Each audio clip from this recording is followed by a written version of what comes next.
You're looking at the bridge of the USS New York, where we're broadcasting Street Talk from today, getting ready for Veterans Day. Welcome back to this special edition. I'm Greg Kelly. We are on board the USS New York, a brand new Navy vessel. It will be commissioned today right here in New York City. The USS New York. It has a very special connection to this city. We're standing on a portion just above of steel that was refurbished and used on this ship from the World Trade Center. The World Trade Center site is part of the USS New York. I want to introduce you now to a very special guest on Street Talk, Cathy Carilli.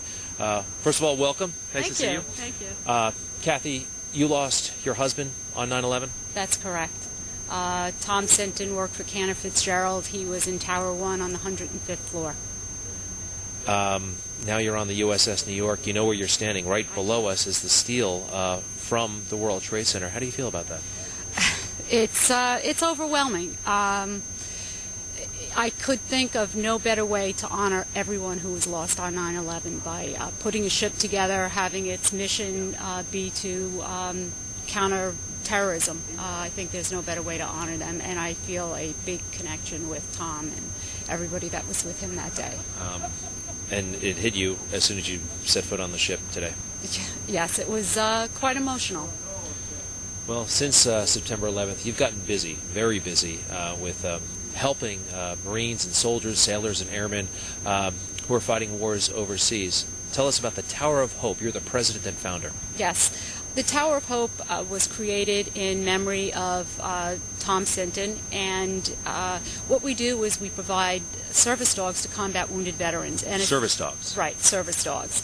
And many of our men and women are coming home as missing limbs, and these dogs basically act as their arms and their legs. They serve as a walker balance dog. They remind them when to take their medicine. They help them when they're having emotional moments with PTSD.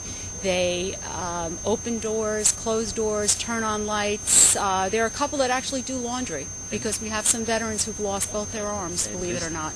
There are some folks who don't realize, I mean, I've seen seeing eye dogs, right. And a lot of folks don't know that there's this whole other use for service dogs. But it's very expensive, I believe, to train these dogs to do these kinds of things. It is. It's expensive and time-consuming. It's costs anywhere between $25,000 and $50,000 to train a dog, depending on what it is that the dog needs to do for the service person. And it takes about 18 months. So we've got quite the pipeline. Right now there's probably 2,000 veterans who could benefit from a service dog. So what the Tower of Hope does is we provide the dog at no cost to the military personnel and others actually living with a disability and who could benefit. And some of these service members, some people don't know that they might benefit from having a dog, that there are things that they could actually be assisted with from an animal. That's right. It's a big challenge because of privacy, as you might imagine, and so we're getting word of mouth out there by visiting Washington, D.C., letting our senators and congressmen know that this should be paid for by the government. It is not right now.